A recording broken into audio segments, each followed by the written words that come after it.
जैसा कि आपने अभी लगातार वीडियो में देखते हैं कि जो है अब जो है पीजी कॉलेज से अपन निकले थे और ये है रेलवे स्टेशन पहुंच चुके हैं। और रेलवे स्टेशन के पास आप देख पा रहे होंगे किस तरह से यहाँ पे जवान मौजूद हैं। चाक चौबंद व्यवस्था की गई है, यातायात के भी कर्मी यहाँ पे लगे हुए हैं। और मैं आपको बता दूं कि यहाँ जो है अमृत भारत स्टेशन योजना के अंतर्गत पुनर्विकसित अंबिकापुर रेलवे स्टेशन का जो है माननीय प्रधानमंत्री श्री नरेंद्र मोदी जी द्वारा उद्घाटन वीडियो कॉन्फ्रेंसिंग के माध्यम से बृहस्पतिवार 22 मई 2025 आज हो रहा है। आप चलते हैं अंदर और दिखाते हैं, पूरा दिखाइए। आप देख पा रहे होंगे यहाँ पे बोर्ड भी लगी हुई है।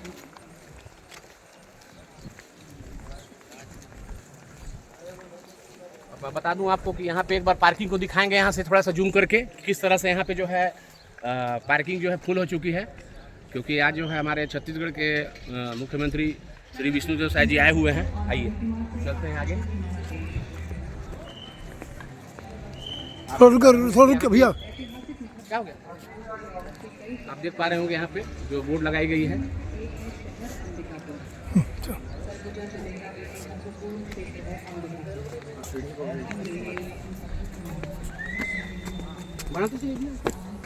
यहाँ से दिखाइए। आप देख पा रहे होंगे कि रेलवे स्टेशन के अब जो है ऊपर हम आ गए हैं। यहाँ भी जवान मौजूद हैं यहाँ पे सुरक्षा व्यवस्था को लेकर। और अब चलते हैं उधर।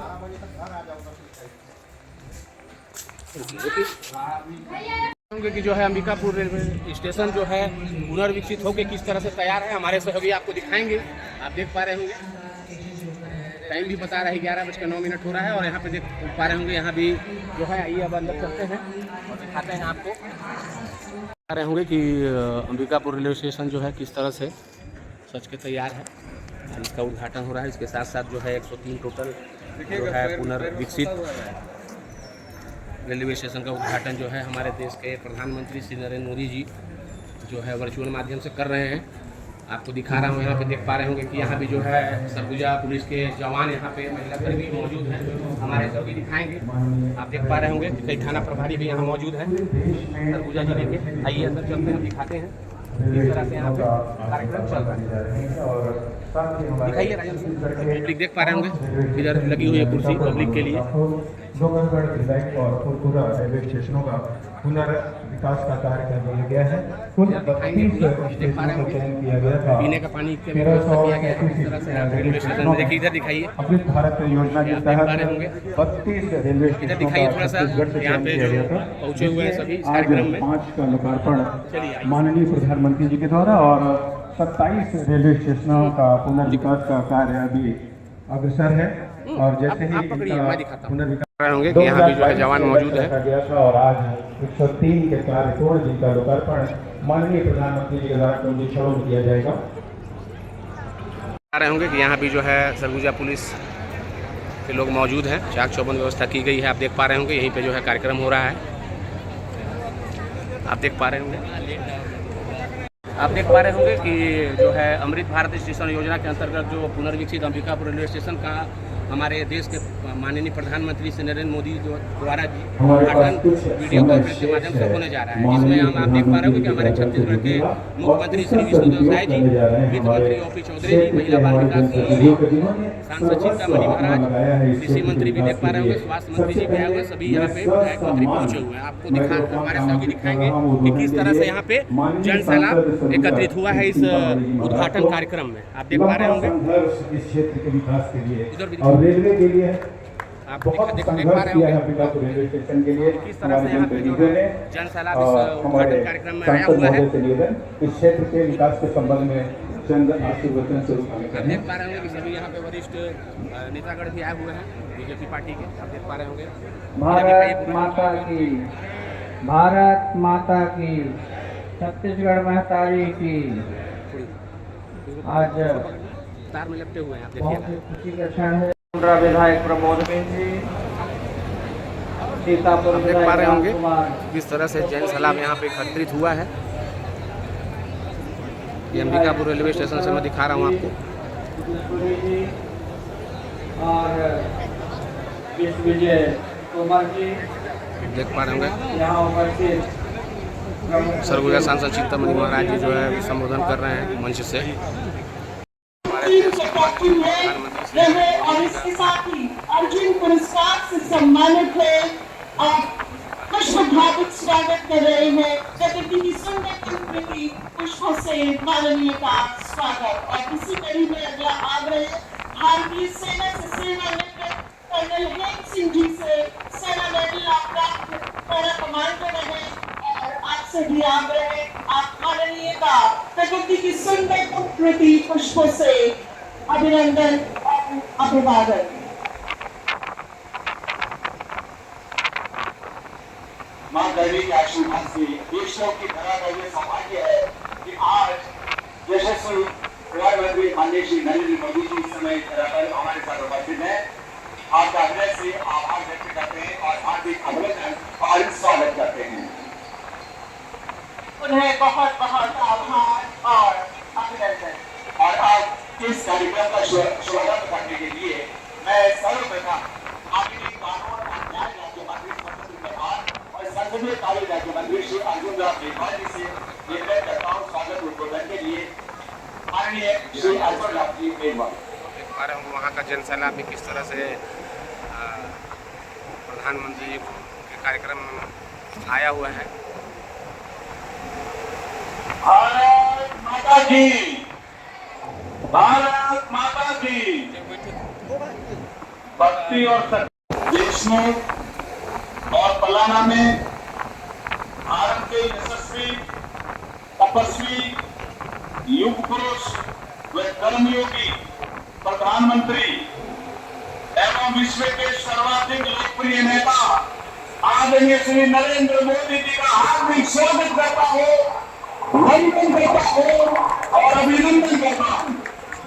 इस भव्य कार्यक्रम में प्रधानमंत्री जी के साथ मंच की शोभा बढ़ा रहे राजस्थान में सुषमा जी, राजस्थान के उप मुख्यमंत्री श्रीमती प्रिया कुमारी जी एवं श्री कार्यक्रम में शांति व्यवस्था बनाए रखें। भाजपा राजस्थान के प्रदेश अध्यक्ष श्री मदन राठौर जी, राजस्थान की पूर्व मुख्यमंत्री वे भाजपा राष्ट्रीय उपाध्यक्ष श्रीमती वसुंधरा राजे जी, राजस्थान सरकार में कैबिनेट मंत्री श्री सुमित गोदारा जी व श्री गजेंद्र सिंह खीवसर जी, राजस्थान सरकार के राज्य मंत्री श्रीमती मंजू बागमार जी व श्री विजय सिंह जी, उपस्थित राजस्थान सरकार के अन्य सभी मंत्रीगण, विधायकगण, सांसदगण, पूर्व सैनिक, मीडिया साथियों और विशाल संख्या में उपस्थित नारी शक्ति व बीकानेर व आसपास के जिलों से आई हुई जनता जनार्दन, आप सभी को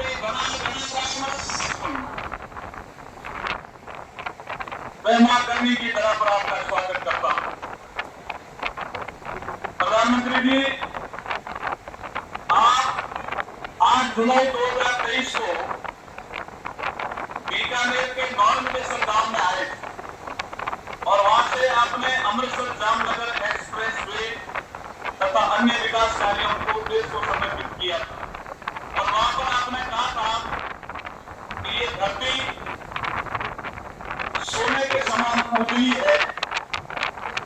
इसी की व्याख्या करते हुए हमारे यहाँ एक कवि ने कहा, यहाँ जो आसपास रेगिस्तान लग रहा है उसके बारे में और जो यहाँ पे आसमान दिखता है उसके बारे में कहा है कवि ने, सोनेरी धरती जैसे चांदी आसमान रंग रंगीले रंग भरे हमारे प्यारे राजस्थान।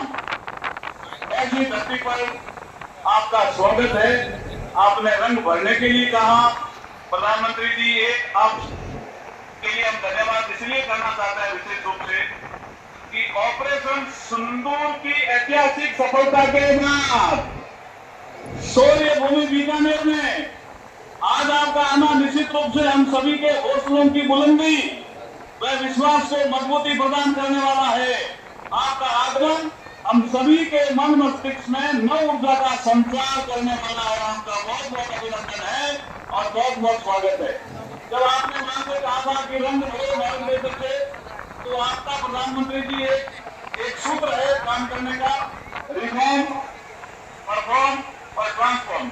इस मंत्र पे चल करके आपने NMDR एक्ट का अमेंडमेंट किया, तो यहाँ पे पोटाश का उत्खनन संभव हुआ, फर्टिलाइजर के कारखाने लगने की संभावना बढ़ी, हमारे प्राकृतिक गैस और पेट्रोलियम मंत्रालय ने एक्सप्लोरेशन का काम हाथ में लिया, तो यहाँ पे लिथियम, नेचुरल गैस, ऑयल की भी संभावना बढ़ी। जिस स्थान पर हम यहाँ सभा कर रहे हैं, इसके नीचे लिग्नाइट है। हमारे बीकानेर की जब रियासत थी तो पहला पावर हाउस का कार्यक्रम इस परियोजना में ही लगा था, और अपने कोल गैसिफिकेशन के माध्यम से इस क्षेत्र में विकास का रास्ता खोलने वाले हैं। ऐसे प्रधानमंत्री जी का मैं स्वागत करता हूँ, अभिनंदन करता हूँ और वंदन करता हूँ। प्रधानमंत्री जी, जैसे मैंने अभी कहा कि मां करणी की कृपा, आज का जो कार्यक्रम है वो विरासत और विकास का अद्भुत संयोग है, संगम है। मां करणी के मंदिर में दर्शन करने वाले आप भारत के पहले प्रधानमंत्री हैं, इसलिए हम आपका स्वागत करते हैं और अभिनंदन करते हैं। आदरणीय प्रधानमंत्री जी, बीकानेर परिवार के जनप्रतिनिधि होने के नाते मुझे ये बताते हुए भी अत्यंत गर्व और हर्ष की अनुभूति हो रही है। ऑपरेशन सिंधु लॉन्च किया गया, तब सीमावर्ती क्षेत्र बीकानेर के लोगों का आपके मजबूत नेतृत्व पर विश्वास तथा भारतीय सेना के शौर्य पराक्रम पर अटूट प्रेरित करने हेतु कंधे से कंधा मिलाकर आगे बढ़ने को तैयार है, और बीकानेर भी तैयार है। मैं आपका पुनः स्वागत करता हूँ, अभिनंदन करता हूँ। अंत में उन्हें सभी मंत्रालय अतिथियों का स्वागत करते हुए मेरी वाणी को विराम देता है। भारत माता की, भारत माता की, भारत की। और वर्चुअली जुड़े सभी राज्यपाल महोदय, राजस्थान के मुख्यमंत्री श्री मानव रहित क्रॉसिंग वो बात इतिहास बन चुकी है, खत्म हो चुकी है। हम मालगाड़ियों के लिए अलग से स्पेशल पटरियां, डेडिकेटेड फ्रेट कॉरिडोर का काम भी तेजी से पूरा कर रहे हैं। देश के पहले बुलेट ट्रेन प्रोजेक्ट पर काम चल रहा है, और इन सबके साथ ही हम एक साथ देश के करीब 1300 से अधिक रेलवे स्टेशनों को भी आधुनिक बना रहे हैं। साथियों, आधुनिक हो रहे इन रेलवे स्टेशनों को देश ने अमृत भारत स्टेशन का नाम दिया। आज इनमें से 100 से अधिक अमृत भारत स्टेशन बनकर के तैयार हो गए। सोशल मीडिया पर भी लोग देख रहे हैं इन रेलवे स्टेशनों का पहले क्या हाल था और अब कैसे इनकी तस्वीर बदल गई है। साथियों, विकास भी, विरासत भी, इस मंत्र का इन अमृत भारत रेलवे स्टेशनों पर उसका नजारा साफ साफ दिखाई देता है। ये स्थानीय कला और संस्कृति के भी नए प्रतीक है। जैसे राजस्थान के मांडलगढ़ रेलवे स्टेशन पर महान राजस्थानी कला संस्कृति के दर्शन होंगे। बिहार के आने वाली के पावन मंदिर और मधुबनी चित्रकला को दर्शाया गया है।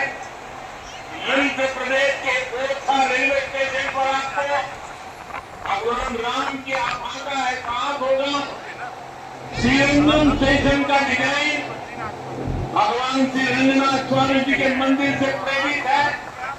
गुजरात का डाकोर स्टेशन रणछोड़दास जी से प्रेरित है। तिरुवन्नामलई स्टेशन ग्रामीण वास्तुकला के अनुसार डिजाइन किया गया है। बेगमपुर स्टेशन पर आपको काकतीय साम्राज्य के समय का आर्किटेक्चर देखने को मिलेगा। यानी हर अमृत स्टेशन पर आपको भारत की हजारों साल पुरानी विरासत के दर्शन भी होंगे।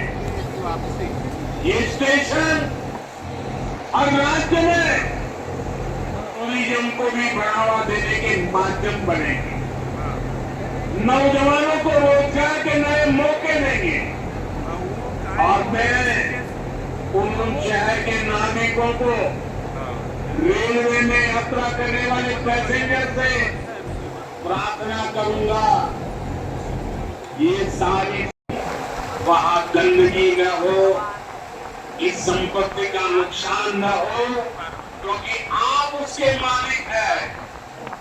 साथियों, इंफ्रास्ट्रक्चर बनाने के लिए जो पैसा सरकार खर्च करती है वो रोजगार भी बढ़ाता है, व्यापार कारोबार भी बढ़ाता है, मिल रहा है। सीमेंट, ये सारी चीजें होने वाले ट्रक टेम्पो चलाने वालों को भी इससे फायदा होता है और जब इंफ्रास्ट्रक्चर बनकर तैयार हो जाता है तो फिर अनेक गुना और फायदे होते हैं। किसान की उपज कम कीमत में बाजार तक पहुंचती है, वेस्टेज कम होती है, जहां सड़कें अच्छी होती है, नई ट्रेनें पहुंचती है, वहां नए उद्योग लगते हैं, पर्यटन को बहुत बढ़ावा मिलता है।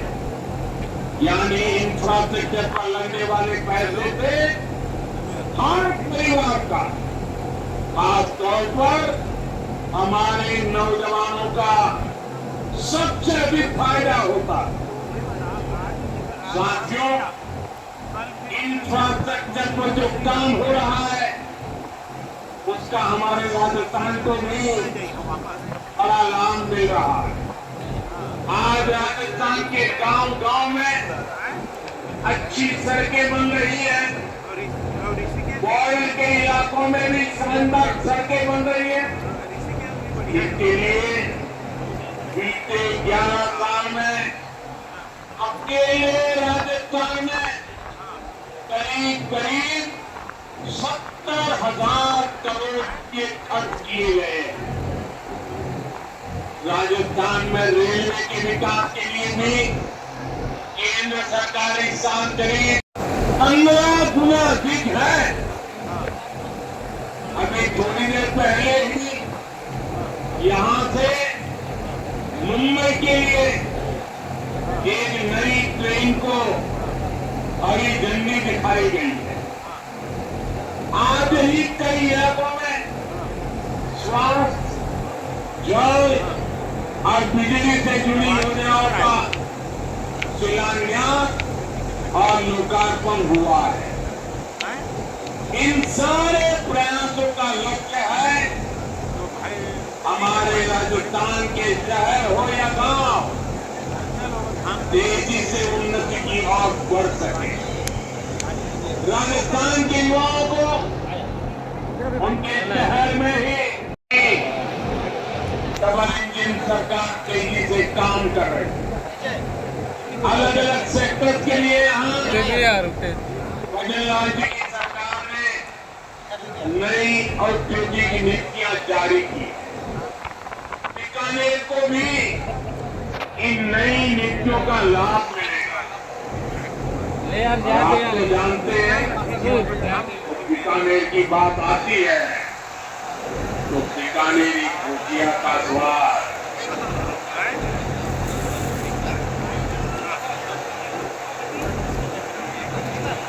और बीकानेरी की रसगुल्लों की मिठास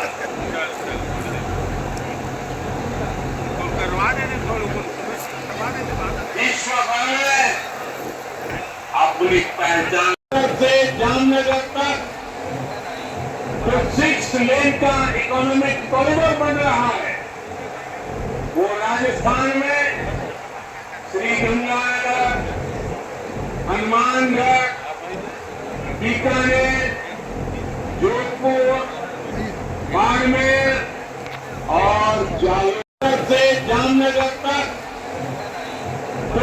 6 लेन का इकोनॉमिक कॉरिडोर बन रहा है, वो राजस्थान में श्रीगंगानगर, हनुमानगढ़, बीकानेर, जोधपुर, बाड़मेर और जालौर पर पूरा हो गया।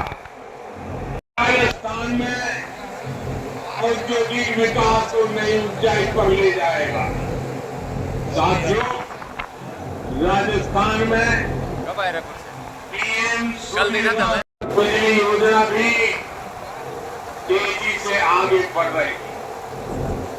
इस योजना से राजस्थान के 40,000 से ज्यादा लोग जुड़ चुके हैं।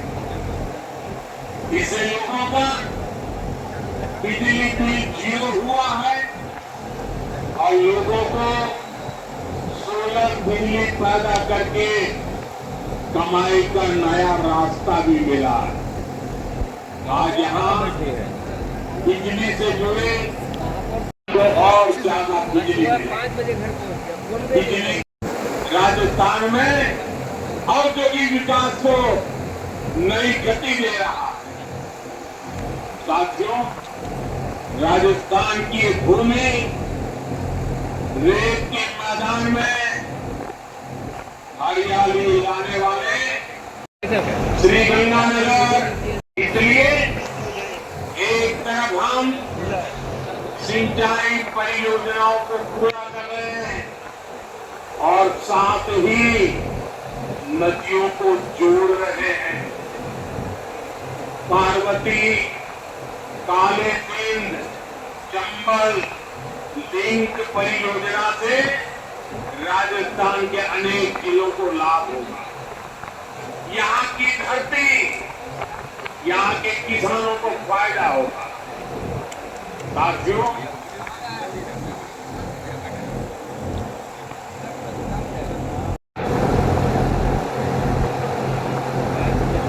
वैसे साथियों, ये संयोग ही है। 5 साल पहले जब बालाकोट में देश ने एयर स्ट्राइक की थी, उसके बाद मेरी पहली जनसभा राजस्थान में ही सीमा पर हुई थी।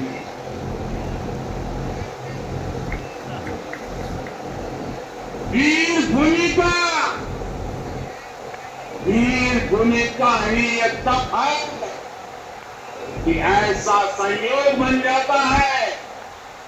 अब इस बार जब ऑपरेशन सिंदूर हुआ तो उसके बाद मेरी पहली जनसभा फिर यहाँ वीर भूमि राजस्थान की सीमा पर बीकानेर में हम सभी के बीच हो रही है।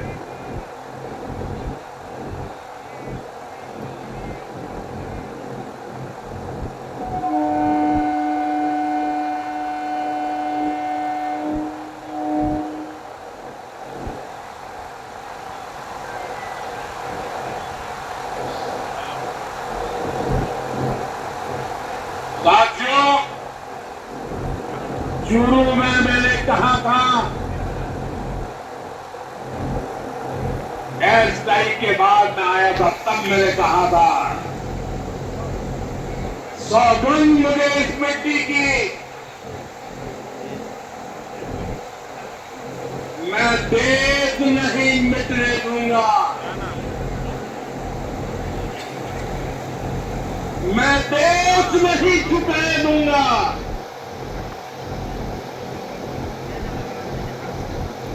आज मैं राजस्थान की धरती से देशवासियों से बड़ी नम्रता के साथ कहना चाहता हूं, मैं देश के कोने कोने में जो तिरंगा यात्राओं का हुजूम चल रहा है,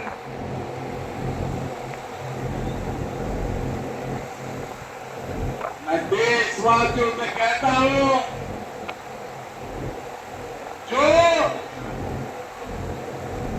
जो सिंदूर मिटाने निकले थे, जो सिंदूर मिटाने निकले थे, उन्हें मिट्टी में मिलाया है।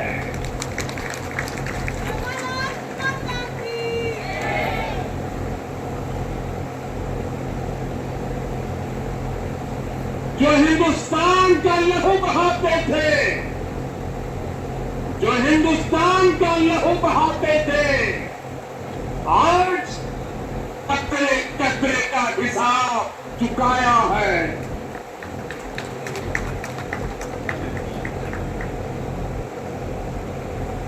जो सोचते थे और चुप है, आज वो घरों में डूब के पड़े हैं।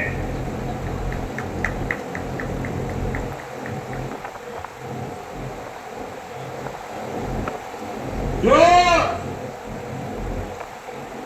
अपने हथियारों पर घमंड करते थे, जो अपने हथियारों पर घमंड करते थे, आज वो मलबे के ढेर में दबे हुए हैं।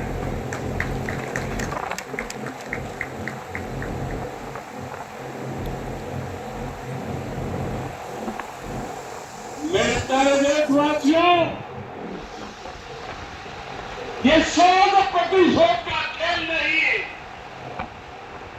ये शोध प्रतिशोध का खेल नहीं, ये न्याय का नया स्वरूप है।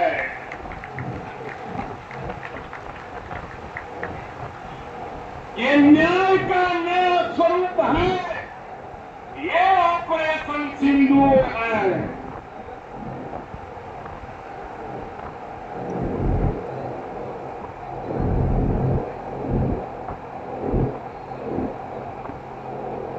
ये सिर्फ आक्रोश नहीं है, ये सिर्फ आक्रोश नहीं है, ये समर्थ भारत का रौद्र रूप है। ये भारत का नया स्वरूप है।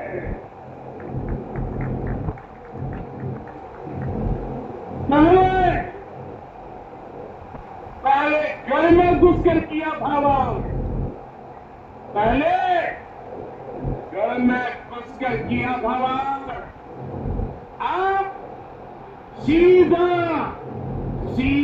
पर किया प्रहार।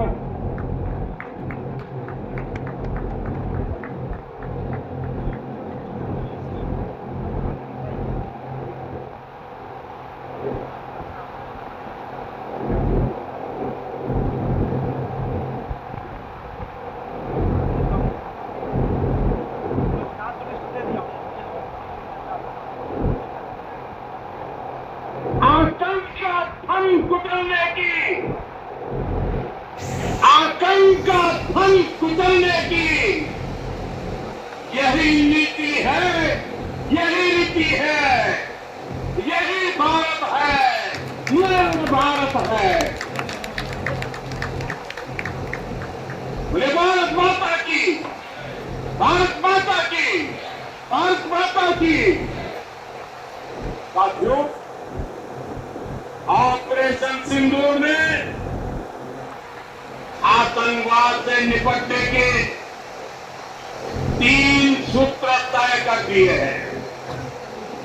पहला,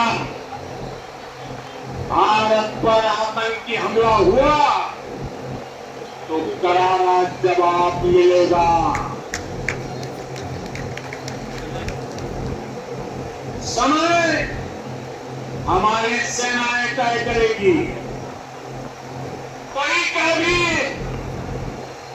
हमारी सेनाएं तय करेगी और शर्तें भी हमारी होगी। दूसरा, एटम बम की डीजल पट्टियों से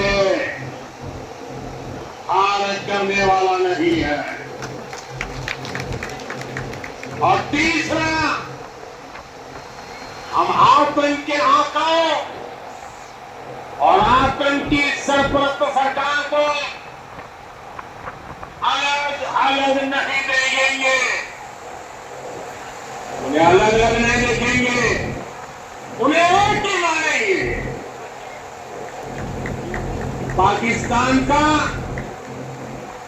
ये स्टेट और नॉन स्टेट एक्टर वाला खेल अब नहीं चलेगा। आपने देखा होगा पूरी दुनिया में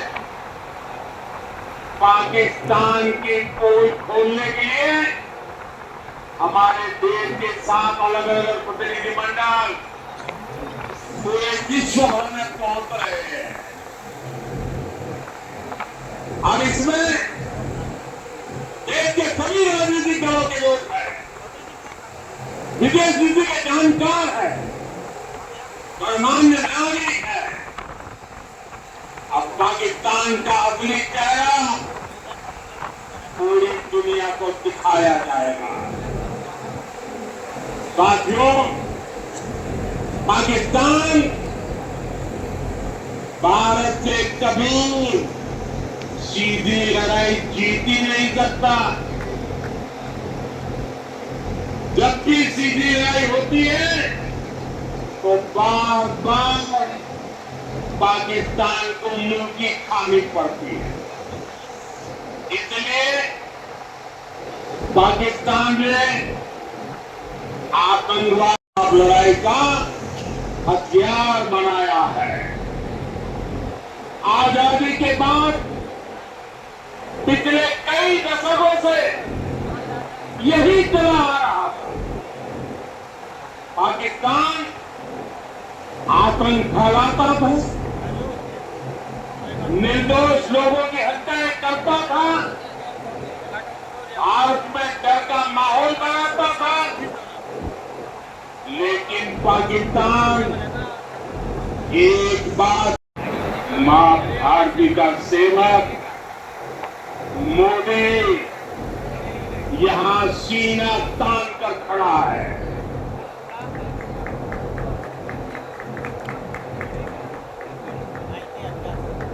मोदी का दिमाग ठंडा है, ठंडा रहता है, लेकिन मोदी का लहू गर्म होता है।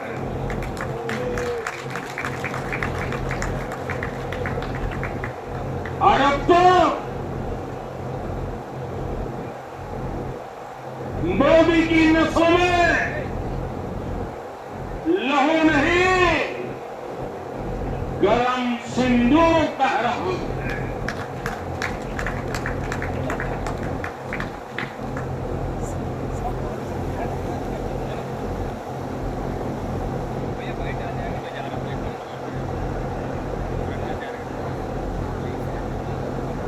अब भारत ने दो तुम साफ कर दिया है। हर आतंकी हमले की पाकिस्तान को भारी कीमत चुकानी पड़ेगी, और ये कीमत पाकिस्तान की सेना चुकाएगी, पाकिस्तान की अर्थव्यवस्था चुकाएगी। साथियों, जब मैं दिल्ली से यहां आया तो बीकानेर के नाल एयरपोर्ट पर उतरा। पाकिस्तान ने इस एयरबेस को भी निशाना बनाने की कोशिश की, लेकिन वो इस एयरबेस को रत्ती भर भी नुकसान नहीं पहुंचा पाया। और वहीं यहां से कुछ ही दूर सीमा पार पाकिस्तान का रहीम यार खान एयरबेस है। पता नहीं आगे कब खुलेगा। आईसीयू में पड़ा है। भारत की सेना के अचूक प्रहार ने इस एयरबेस को तहस नहस कर दिया है। साथियों, न ट्रेन होगा न टॉप। अगर बात होगी तो सिर्फ पाकिस्तान के कब्जे वाले कश्मीर की, पीओके की। और अगर पाकिस्तान ने आतंकियों को एक्सपोर्ट करना जारी रखा तो उसको पाई पाई के लिए मोहताज होना होगा। पाकिस्तान को भारत के हक का पानी नहीं मिलेगा। भारतीयों के खून से खेलना पाकिस्तान को महंगा पड़ेगा। ये भारत का संकल्प है और दुनिया की कोई ताकत हमें इस संकल्प से टिका नहीं सकती है।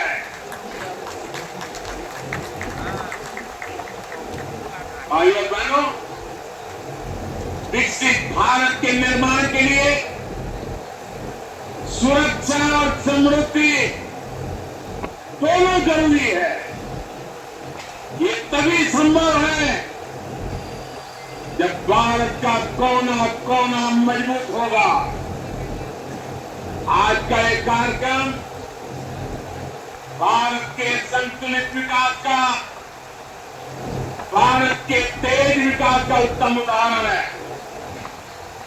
एक बार फिर इस वीर धारा से सभी देशवासियों को बधाई देता हूं। मेरे साथ बोलिए, दोनों मुट्ठी बंद करके पूरी ताकत से बोलिए, भारत माता की,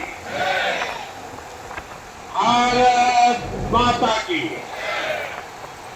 भारत माता की। वंदे वंदे वंदे वंदे वंदे वंदे वंदे वंदे वंदे वंदे वंदे वंदे।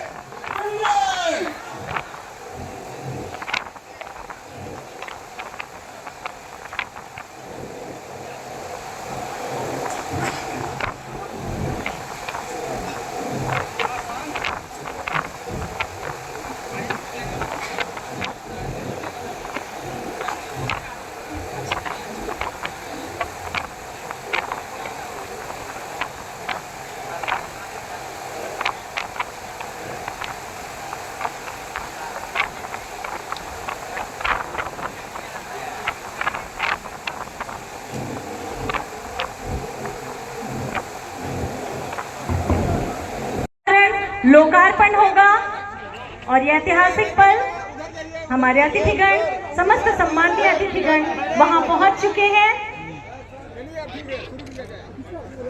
और ये लोकार्पण माननीय मुख्यमंत्री छत्तीसगढ़ शासन श्री विष्णुदेव साय जी के शुभ कर कमलों से संपन्न हुआ। तालियों से स्वागत और अभिनंदन, बहुत बहुत बधाई। सरगुजावासियों को अमृत भारत स्टेशन योजना के अंतर्गत अंबिकापुर का विकसित स्टेशन आपको, रेलवे स्टेशन आपको प्राप्त हुआ है और साथ ही लोकार्पण माननीय मुख्यमंत्री छत्तीसगढ़ शासन श्री विष्णुदेव साय जी के शुभ कर कमलों से संपन्न हुआ। रेलवे स्टेशन का कायाकल्प आधुनिक विकास की दिशा में एक नया अध्याय आज जुड़ गया है।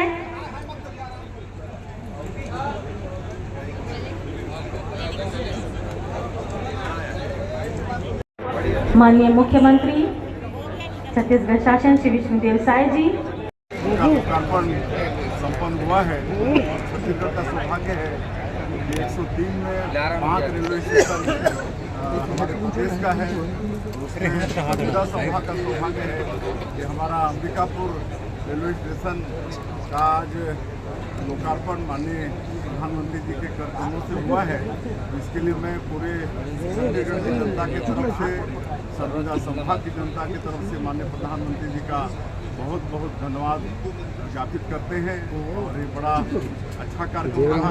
हमारे सभी मंत्रीगण, श्री चौधरी जी, श्रीमती लक्ष्मी राजवाड़ी जी, श्री अमरानी जायसवाल जी, क्षेत्र के सांसद श्री चिंतामणि महाराज जी, हमारे विधायकगण, रेलवे के अधिकारीगण और हमारे प्रदेश के CS प्रमुख सचिव और क्षेत्र की जनता के आईडी के ऊपर करना देवेश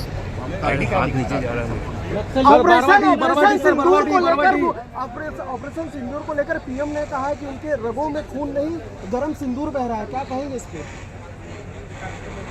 इसमें तो सौभाग्य है कि हम लोग को ऐसे प्रधानमंत्री जी मिले हैं।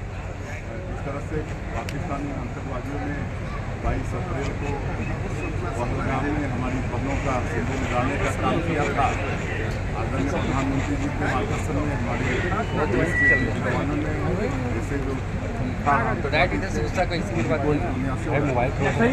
कार्रवाई हुआ है। चलो